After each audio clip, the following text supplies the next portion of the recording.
Bijouterie Pantso mividy volamena, mivarotra sy manamboatra firavaka volafotsy sy volamena, sahaza ho an'ny rehetra. Merci toi amin'ilay nettoa vaovao. Nettoa ny ty vera. Hoay toa lasa misy volofotsy akindry. Laitier, inona izany ataoko amin'io? Saki manana vahaolana. Shampoing colorant belle pour une coloration parfaite et soignée. Tsy mitsahatra mikaroka izay tsara ho an'ny zanako sy lipi.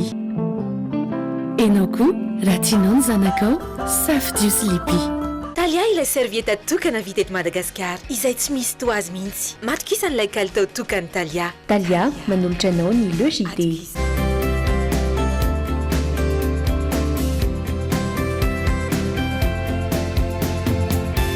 Sanifère, le meilleur. Jovena, Miaraka, Baria. Jovena, source d'énergie. Ma safidiko numéro 1 malagasy manolotra ho anao.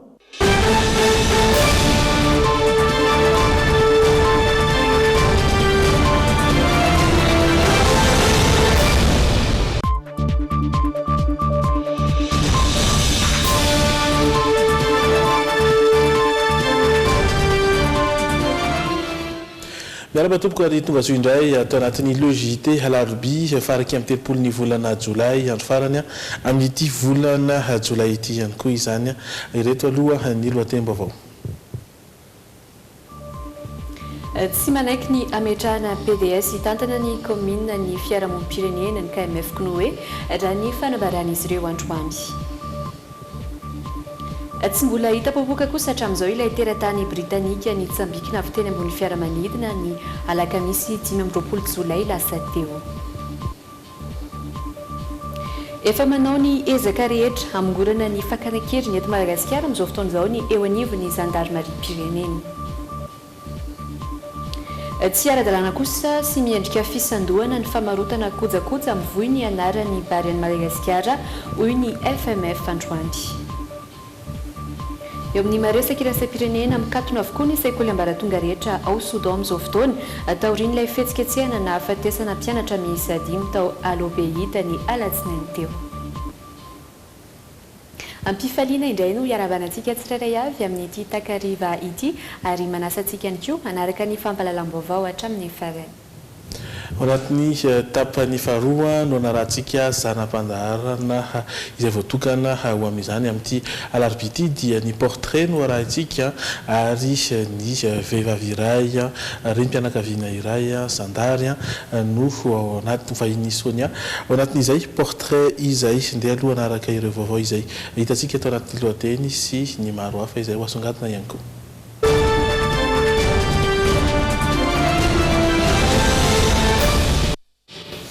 Fiainam-pirenena tsy manaiky ny hametrahana PDS amin'ireo commune ny eo anivon'ny fiarahamonim-pirenena.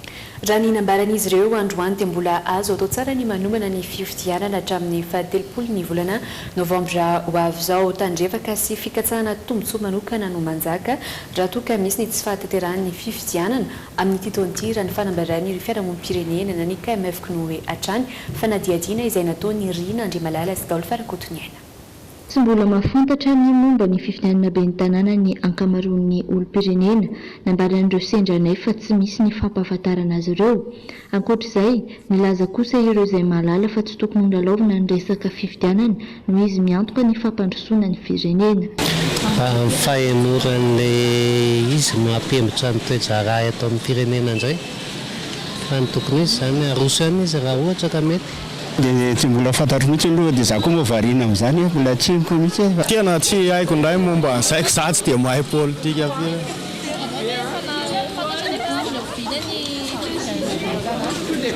Fantako fotsiny amin'ity taonty amin'ny volana novambra.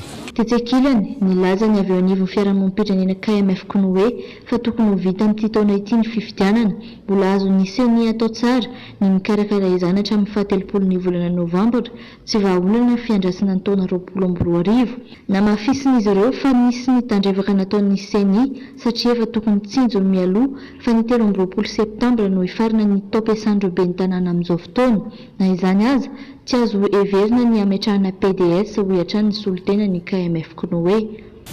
Manentana ny fitoeram-panjakana mba hikarakara ny fifidianana ato anatin'ity taona 2024 ity satria raha tegna hijoro firenena demokratika atsika dia tokony olona voafidim-bahoaka no hitantana zay commune zay satria mety hisy fagnararoatana satria volam-bahoaka no tantan'ny be ny tanà ka raha olona voatendry no apetraka eo dia somary antidémocratique ihany zany zay fanendrena PDS zay. Marina fa tsy mbola nivoaka ny didim-panjakana iantsonany olona hifidy izay andrasana avy amin'ny filakevitry ny gouvernemanta. Fa anjaran'ny mponina eny Ambasapitindray kosa no mitaraina noho ny fahatapahan'ny rano eny an-toerana sy ny manodidina. Misy ireo toerana izay tsy tonga ny rano mihitsy raha tsy amin'ny alina sy mpanamboarana ny fantsony iray eny Akadindramamy antony mahatonga ny fahatapahan-drano eny an-toerana izay tsy misy ifandraisany amin'ny fahatapahana eny Ambasapity sy ny manodidina kosa nefa raha ny fanadihadiana izay nataony Fenoana Ariaja sy Dolphe Rakotoniaina izay mitondra ny andindininy mahakasika izay vaovao izay. Tsy tonga ety manjarana ny sanany rano raha tsy amin'ny alina raha ny fitantaran'ireo mponina. Voatery mifo amin'ny alina izy ireo mitatitra ny rano na mandeha mamonjy fatsakana fahobe. Filarana ny eto amin'ity fatsakana ity rehefa alina ny andro, fa ireo damban-drano foana ireo kosa no eto rehefa amin'ny andro mazava. Zay zany amin'ilay fangalana rano tena mijaly mifo zay amin'ny 12 alina. Dia rehefa tsy ohatra tsy mahazo rano amin'ny 12 alina dia tsisy rano ampiasana iny rehefa zay zao ny asany manasa lamba. Dia amin'ny 4 tapaka na amin'ny 5 dia tapaka dia tsisy rano mandeha tsony ohatr'izao mitijaliana ety.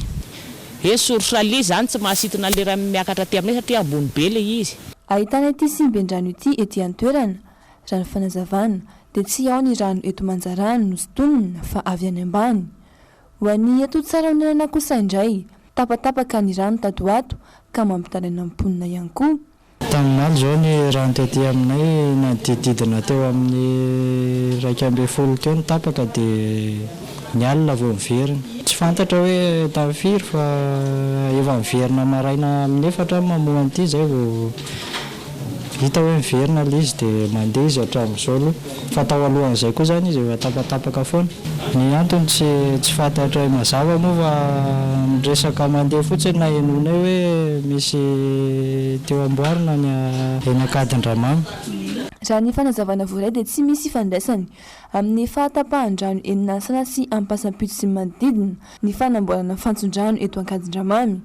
Fa noho ity asa fanamboarana eto Akadindramamy ity dia tapaka ny rano ao amin'ny toby miaramila sy ny faritra atsinanan'ny arabe miainga eo amin'ny toby dasany sy ambany hatrany amin'ny toby dasany sy ambony raha ny fanazavana hatrany. Isento ao anatin'ny dokam-barotra isika aloha ary dia ito ihany ny logité avy eo.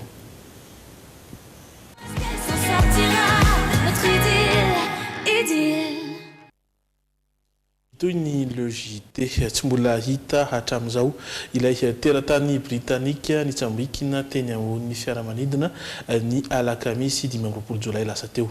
Herinandro aty aoriana mbola mitohy hatrany ny fikarohana azy Ezekielany tsy mbola fantatra mazava ny antony nahatonga ny loza treto fanampim-baovao no nahafantarana fa fikarohana momba ny fianarany no tena antondiany teto Madagasikara izao tradoza izao Rina Andriamalala sy Anja Rakotoniaina nanao ny fanadihadiana. Tsy mbola hita popoka hatramin'ny androany alana Kirtland Molly ilay teratany Britanika nitsambikina avy any ambony fiaramanidina ny alakamisy 20 jolay teo. Raha ny vaovao voaray sy ny fikarohana natao tao amin'ny tambazotra LinkedIn dia mpianatra avy amin'ny Universitény Cambridge ao Royaume-Uni ity tovovavy ity. Raha ny fanampim-baovao hatrany dia hanao fikarohana tao amin'ny ranomasina tao Anjazava no tena antondiany. Raha ny vaovao avy amin'ny mpanamory ilay fianaramanidina Chesna 682 mitondra ny laharana 5 Romeo Mike Bravo Echo tahina Rantoine ny alohan'ny sidina dia naray antso avy amin'ireo ray aman-dreny izy ary ny tantara olana tamin'ny reto farany 10 minitra sy 20 sekondra taorian'ny sidina no namono varavarana ny fiaramanidina Ialana tanan'ilay mpanamory sy ilay mpandeha namany intsony. Tsy aivina fa ny alana Anjazava Ialana Kirtland sy ilay mpandeha iray ary ny todi-doha ao Mahajanga mialohan'ny andehanana taty Antananarivo. Marihina fa mbola ao anaty fikarohana tanteraka ny miaramila ny Bataky amin'izao fotoan'izao. Hatreto tsy mbola fantatra mazava ny antony namonoana tena. Toerana lafo vidy misintona mpizahan tany manam-bola ny hôtely ao Anjajavy. Fiaramanidina ihany no ahafana miazo ao Anjajavy izay toeram-pitsangatsanganana avaratra andrefa ny Mahajanga. Mbola hoarantsika eto amin'ny logité ny toyn'izay vaovao izay raha ampitso fa sehatry ny tsy fandriam-pahalemana niverina indray ny fankana ankiriny eto amintsika.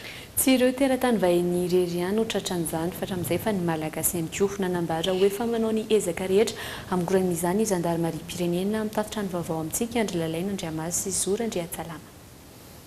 Olona maro tsy lasa tony nisehoana trangana fakana ankiriny tany Maivatanana. Andro maro tatorana voavotsitra ireo ankizy nisy naka ankiriny. Nivery indray zany andro vitsy lasa izay ka ankizy kely nisy naka ankiriny saingy avitro mpitano filaminana izany ary votsitra tamin'ny mahitsy. Izay toerana tazonana n'ilay ankizy. Niditra tany amin'ny distriktina Parafaravolo izany. Ankizy vavy kely antsoina hoe Aina, 1 taona monja ny nisankankiriny tany amin'ny commune Ambodirano distriktina Parafaravolo. Votsitra omaly ilay zaza rehefa natakalo vola 20 tapitrisa ariary. Tafapakatrana ambositra ny fakanankiriny amin'izao fotoana satria zazalahy kely vao 2 taona monja antsoina hoe Andriamiarso Jean Olivier nisy nakankiriny 10 May lasa teo ka anaovany fikambanana teratany indianina eto Madagasikara Antsoavo sy anolora amin'ny valosoa lehibe ho an'izay mahita na manam-baovao mahakasika izany. Etsy ankiliny nefa dia nambara ho efa niady mafy tamin'ny raharaha fakanankiriny zandarmarim-pirenena ary nilazo afa-po tamin'ny vokatra azon'izy ireo nandritra ny ambolana voalohany. Ny ambolana voalohany aloha zany araka le tapitra efa natao teo dia misy ny zavatra vita. Misy ny ezaka natao zay aloha ny vita zany raha tena tenenina zany fa ny zavatra nisy fotsiny raha nisy ny kidnapping taloha sisisy be reny zao tsisy kidnapping intsony. Raha nisy ny fanafiana teny amin'ny arabe zay tsy nampandriandro ny olona tsy mahasainy olona mandeha tsony zao efa afaka mandeha amin'ny arabe zany ny olona zao. Raha misy nyreny hoe asan-jiolahy ny sesisesy reny efa manomboka mba matahotra ny jiolahy zao.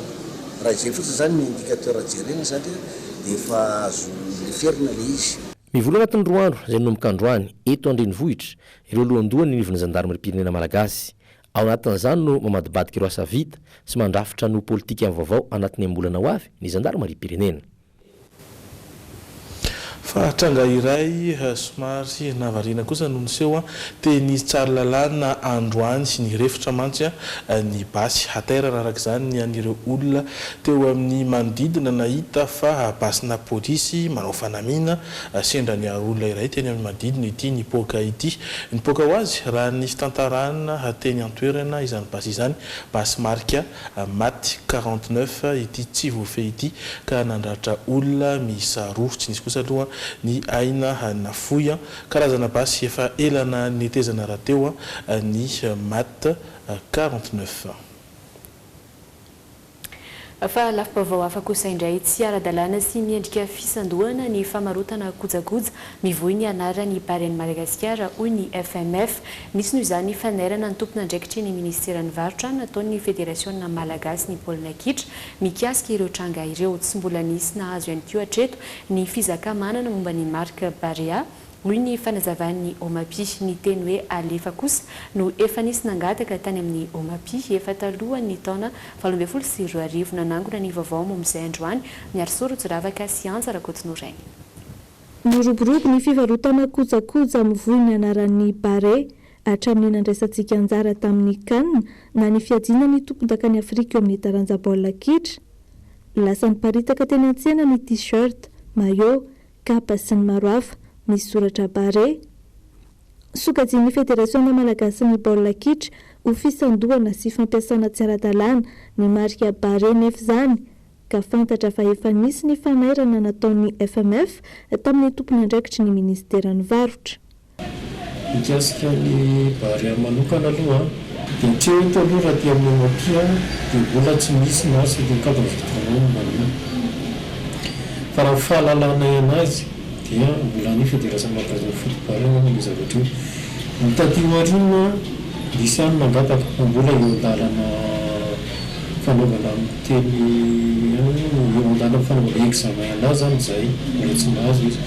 Efa nisy nangataka mari-pananana na certificat d'enregistrement tany amin'ny Omapi kosa ny teny hoe alefa ka enina no nangataka izany talohan'ny taona 2024 raha ny ampy roa zany amin'izao. Maheriny 5 sy 3 alina ny asa famoronana efa mipetraka ny amin'ny Omapi nanomboka teo anelanela ny taona 470 hatramin'ny taona 2012 tafiditra ao anatin'ny marika avokoa rehefa endrika amantarana ny mpanjifa vokatra iray na sary zany na soratra na feo na fofona. Raha tsy mampiavaka le vokatra zany le marika dia tsy azo arovana. Le arovana dikany zany dia hoe afaka mandrara ny olona rehetra tsy ampiasa n'iny marika iny na marika mitovitovy amin'ny anazy ny olona rehetrarehetra zany raha eo amin'ny sehatry ny varotra. Araka ny lalàna izay manana mari-pananana avy amin'ny Omapi ihany no tompon'ilay marika saingy ilaina ny fanevoazana izany isaky ny 10 taona mba hanan-kery. Tandremana tsara araka izany ny fampiasana ny mari-pamantarana ny alefa barea na ny sary famantarana ny FMF zany hoe ny Fédération Malagasy ny baolina kitra. Fa manam-baovao isika eo amin'izay taranja baolina kitra izay nifindra ao amin'ny club ny FC Lorient ilay vodilaharan'ny Barea Madagasikara Thomas Fontaine. Mandritry ny 3 taona ny fifanarahana azo ny tsy ahirina mofa Plalalao tao amin'ny REM6 teo aloha araka ity fanampanazavana ho arahantsika atao anatin'ny fanadihadiana ity. Tantana sy mpanazatra ao amin'ny FC Lorient ny vodilaharan'ny ekipa pirenena malagasy Thomas Fontaine ny talatalasa teo araka izany dia nahazo fifanarahana ilalao mandritra ny 3 taona any amin'ity club frantsay ao amin'ny Ligue 2 ity Thomas Fontaine. Tao amin'ny kluba ny Reims no nisy azy alohan'izao nifindrana izao. Isan'ireo nandravitra ny Bareny Madagasikara nandritra ny kanina farany teo tany Egypte izy. Tamin'izany no nahitana ireo mpitantana sy mpanazatra ny FC Lorient ny Fontaine no ny fahaizany tao amin'ny ekipa pirenena malagasy. Anampin'ny ekipa Merlus amin'ny Ligue 2 araka izany Thomas Fontaine. Fahombiazana trano tokoa ny an'ireo ekipa pirenena malagasy taorian'ny fandraisana anjara tamin'ny fiadiana ny tompon-daka ny Afrika farany teo tany Egypte. Fantatra tokoa mantsy izao fa nanasony fiara-miasa mba hahafaha milalao amin'ny RC Villefranche ihany koa ilay irakiraka afovoany malagasy ny Dimitri fifanarahana ao anatin'ny 4 taona. Ary raha ny vaovaon'ny Romain Metanira kosa dia tafiditra ao anatin'ireo izay handray anjara ao anatin'ny All Star izany hoe ny lalao ifampiatrohan'ireo kintana rehetra any Etazonia i Romain Metanira amin'izay hoe All Star izay ny tenany izay milalao any Minnesota. Fa iny vao iny ankoa no entintsika manasaraka sy miampita any amin'ny lafim-baovao hafa dia mikasika ny fahatiaranana indray satria napiditra hatrany amin'ny 770 isanjato ao amin'ny kitapom-bolam-panjakana ny fahatiaranana tao anatin'ny efa-bolana voalohany tao anatin'ny tao amin'ity taona ity. Miatsara ny fiakarana satria natratra 4.7 miliara ariary ny volana ampidirina ho an'ny volana Jolay raha toka 4.9 miliara tamin'ny volana Jona lasa teo. Ny fanatsarana ny fanaraha-maso ny entana miditra sy mivoaka eny an-toerana no antony izany raha araka ny vaovao voaray avy amin'ny tompona andraikitra. Pierre Dina raha zafindramanana sy Zora Andriatsalama.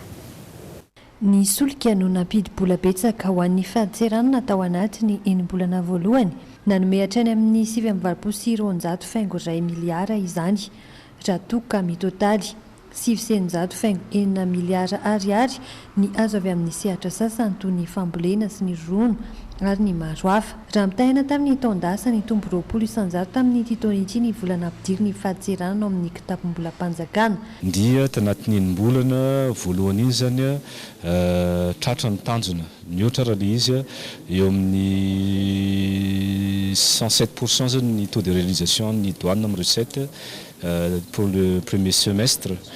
Dia zay ny par rapport amin'ny loi de finances initiale zay fa iny moa zany rehefa natao ny LFR loi de finances rectificative dia nampiakarina ny prévision dia ny voyena lasa 102% zany réalisation. Nahitana izao vokatra izao ny fanatsarana ny fomba fiasa eo amin'ny fanaraha-maso ny entana miditra sy mivoaka eny amin'ny fahatiaranana. Vina ho an'ny taona ho avy araka izany ny ampiakatra avy-roeny ny vola miditra ao amin'ny fahatiaranana raha araka ny fanazavana. Ny contrôle sy ny facilitation tsy hoe mifanohitra le izy fa zavatra efa mino afana misécuriser ny recette raha ohatra ka sécuriser ny recette tsy maintsy micontrôler nefa iny tsy sakana ny famohanentina tokony hoaingana faran'izay aingana kokoa donc anatin'izay zany mila balancena dia ny stratégie zany cadre anatin'izay be dia be ny projet efa mandeha eo dia mba afana mahazo an'izay tanjona zay fa ny recette zany tratra ny tanjona ny otra kely izy dia manatsara kokoa zany no atao amin'ny 6 mois manaraka aty mandrapahatongavan'ny décembre. Andro vitsy izay no nahazo fitaovana vaovao ny fahatseranana ahafahana manatsara bebe koa ireo entana miditra sy mivoaka toy ny fitaovana izay fitiliana ny radioactive. Sehatry ny fahasalamana indray toy ny fanaony matetika dia nanatanteraka asa soa teny amin'ny Foibe Manasoa 17 hectare ny Sor Optimist Club Antananarivo doyen. Fitsaboana sy fanalana nify maimaim-poana no natao tao anatin'ny roa andro izay nanao fanadihadiana teny an-toerana ary androany Andry Lalaina Andriamasy Zora Andriatsara. Ny malagasy ny arety nify efa nanika ny 700 malagasy dia marary nify na tsy salamata vava avokoa. Tsintsona avintsika nefa eo aretina izay mety hahafaty io manampitrotraka izany raha teo ny tsy fananam-bola. Nay moa zany ny tsy fananam-bola dia hoe mba misy maimaim-poana ty dia mba nararotana zany fa ela zany le nefa ny simba marary dia nefa le vola entina manana izy tsisy mihitsy dia mba nanararotra hoe mba misy an'izao dia nalefanina katy moa izay androany. Fa otrina zao manala nify? Nananify zao izay nanontany zany dia 2 arivo sy 1 alina eny aminay dia nefa tsy takatry le vola satria nety manana tsisy. Tonga taty zany izay amin'le izy maimaim-poana satria izay tsy manana fahefana amin'le fitsaboana nify. Zay tsy nalala fa izy tsy na ao anatin'le fikambanany zareo ato le izy dia izy no teny anay hoe misy fanamboarana nify maimaim-poana any amin'ny fikambananay dia nalefany aty zahay satria zahay mpiasa ao aminazy. Gaga sy talanjo ireo Sinoa Valomenada izay mitsabo nify maimaim-poana tao anatin'ny roa andro tety amin'ny Foibe ara-pahasalamana Manasoa 67 hectare rehefa nahita ny aratsy sy ny arety nify tonga teo anoloan'izy ireo. Fitsaboana sy fanalana nify maimaim-poana vokatra ny fiara-miasan'ireto Sinoa ireto tamin'ny Sor Optimist Club Antananarivo doyen. Asa soa tsy mandava-taona ity fa miezaka manao asa soa maimaim-poana amin'ireo mpiara-belona aminy indrindra fa ireo sahirana ny Sor Optimist Club Antananarivo doyen. Misy ankizy 70 koa zany tezainay ato amena sakafo dia karakarainay ato amin'ity centre ity dia misy koa zay mampianatra ireo tovovavy tsy manana asa zany mampianatra azy manjaitra sy manomana azy hiasany amin'ireny atao hoe zone franche ireny mianatra machine industrielle koa dia ato aminay koa misy ny dispensaire ny atao hoe dispensaire Manasoa dia manana échographie koa zay ary mividiny mirary daholo zany zavatra rehetra zay ataonay ato amin'ity centre ity. Tao anatin'ny roa andro izay mifarana androany ny fizahana sy fitsaboana ary fanalana nify maimaim-poana nataon'ireo teratany Sinoa monina ny Kanada ireto dia ity Foibe ara-pahasalamana Manasoa nandidina 20 teo no sitraka izany. Any ivelany namoaka fanambarana androany ny manampahefana Soudanais fa mikatona avokoa ny sekoly rehetra ao an-toerana mandrapaha ny voany fanampan-kevitra vaovao. Antony fanampan-kevitra io ny nahafatesana mpanao fihetsiketsehana miisa 9 izay mpianatra ny 5 ankoatra io olona mahery ny 80 no naratra isanahatonga azy ireo nidina an-dalambe moa ny tsify sy ny mofo sy ny fikarana vidisolika ao Soudan amin'izao fotoana izao. Voaterina ato ihany koa araka izany ny fifampidiniana teo amin'ny pitarika ny ALC sy ny tafika nokasaina natao omaly mikasika ny fananganana ilay gouvernement tany marimaritra iraizana. Tous les établissements scolaires mikatona nanomboka androany avokoa ireo sekoly ambaratonga rehetra teto Soudan araky ny fanambarana nataony filan-kevitry ny tafika. Antony io fanapahan-kevitra io ny nahafatesana mpanao fihetsiketsehana miisa 9 izay mpianatry ny lycée avokoa ny 5 nandritry ny fihetsiketsehana nitranga tao Al Obeid teto Soudan ny alatsinainy teo. Nanodidina ny 12 sy 17 taona teo avokoa moa ireo mpianatra nandao ny fahafatesan'ireo. Marina fa ankoatra ireo mpianatra namony ainy dia mahery ny 80 ireo naratra ny andron'ilay fihetsiketsehana afaka omaly ihany. Isana tonga azy ireo nidina an-dalambe ny tsify sy ny mofo sy ny solika eto Soudan amin'izao fotoana. Mamony mpianatra izany mitovy amin'ny mamony firenena hoy ireo andiana tanora marobe nidina an-dalambe manerana ny faritra maro teto Soudan androany. Nampangainy ireo mpitarika ny hetsika ho nitivitra ireo mpanao fihetsiketsehana ny avy ao anivon'ny tafika izay mitantana vonjy maika ny Soudan ankehitriny. Eloka behivavy ary tsy azo ekena mihitsy izany mamony vahoaka izany, tsy maintsy hosaziana izay nahavandoza hoy nambarany lehibe ny filan-kevitry ny tafika Abdel Fattah al-Burhan. omaly talata ihany dia niantso ireo manam-pahefana teto Soudan hanokatra fanadiadiana ary hitondra ireo izay nahavandoza ka nahafaty ireo mpianatra eny anivon'ny fitsarana ny UNICEF. Ankoatra ny fikatoanana ireo sekoly dia niato ihany koa ny fihaonana tokony notanterahina teo amin'ny mpitarika ny etsim-panoerana ny ALC sy ny miaramila izay eo amin'ny fitondrana no kasaina natao omaly noho ity zavaniseho ity. Fiara-midinika izay nokendrena amaranana tanteraka ireo teboka tsy voafaritra tao anatin'ilay fifandrahana tapaka ny amin'ny fananganana gouvernemanta iarahan-tantana tamin'ny 17 Jolay lasa teo. Ao Indonésia kosa indray nandefa fako amatona maro any la France i Indonésia araky ny fantatra dia fako azo avy tamina vokatra naondrana frantsay tany an-toerana avokoa izy ireo manimba ny tontolo iainana ka tsy maintsy averina hoy ny ministry ny tontolo iainana indonésianina mitaky fanazavana misimisy mahakasika ireo fako ireo kosa nefa ny fitondrana frantsay ary nanambara fa hosaziana Indonésia raha tsy mahafapo ny valiteny izay omeny izy ireo. À une centaine de kilomètres. Fandikana lalan'ny fandranana ny fanaparitahana fako toy ny sachet plastika hoy Indonésia. Nandray fepetra ny fitondram-panjakana indonésianina ho averina any amin'ny toerana ny aviany avokoa ireo fako azo avy amin'ny vokatra naondrana. 7 kontenera no nalefa tany Frantsa ny alatsinainy teo. Tsy izay ihany fa mbola hotohizana ny hetsika hoy ity tompona ndraikitra iray ity. Ankoatra ny la Frantsa dia isy alefa ny Hong Kong ihany koa izany. Ny ministry ny tontolo iainana no nanome baiko hamerenany ireto fako ireto any amin'ny toerana ny aviany. Ampahany ihany ity 7 kontenera voalohany ity, hotohizana ny ezaka 770 kontenera eo no vinavinaina aondrana iala eto Indonésia. Fomba fiady nalaina tahaka tamin'ny nataony Malaisie sy Philippines ary Cambodge ity nataony Indonésia ity. Fako aman-taoniny maro no efa naverina ireo firenena ireo tany Chine. Tamin'ny taona 2010 sy 2020 teo anefa dia nanomboka nandaty sy andray izany intsony Pékin renivohitry Chine. Amin'izao fotoana mangataka fanazavana bebe kokoa mahakasika ireto fako ireto ihany koa la France. Ananana proof efa tena fandikana ny lalan'ny fandranana entana. Inavy izy ireo ary aiza ny adresy mazava amerenan'ireo fako. Efa nanambara ny tompona ndraikitra frantsay fa hosaziana hatrany amin'ny 5,000 euro i Indonésia raha tsy mitombina na tsy mahafapo ny valiteny omeny. Marina fa manodidina ny 300 taona isan-taona ny famokarana plastika maneran'izao tontolo izao araky ny salanisa avy amin'ny vondrony iraisam-pirenena misahana ny fiarovana ny tontolo iainana.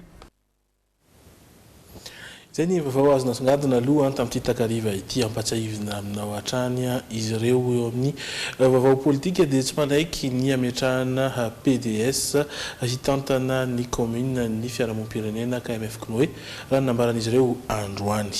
Tsy mbola hita povoka kosa hatramin'izao ilay teratany Britanika alana Scotland nitsambikina teny amin'ny fiaramanidina ny alakamisy 15 Jolay lasa teo. Ary fantatra fa efa manao ny ezaka rehetra mingorana ny fakana ankiriny eto Madagasikara ny gendarmerie am-pirenena ary tsy ara-dalàna sy tsy miendrika fisandohana ny famarotana kojakoja mivohy ny anaran'ny Barea Madagasikara hoy ny Fédération ny Malagasy ny Baolina Kitra. Ireto kosa indray ireo zanam-pandarana miandry anao atao anatin'ny tapany faharoa ny logité amin'ity takariva ity. Rasilofnirina Tahiry vehivavy zandary voalohany andeha hiofana any amin'ny sekoly ny gendarmerie any Nolan France no hoentina amintsika atao anatin'ny portrait amin'ity alina ity. Ny fahafantaranao ny atao hoe hepatite izay no napetraka tato anatin'ny oyanao. Andao isy ny vetivety aty miverina eto isika.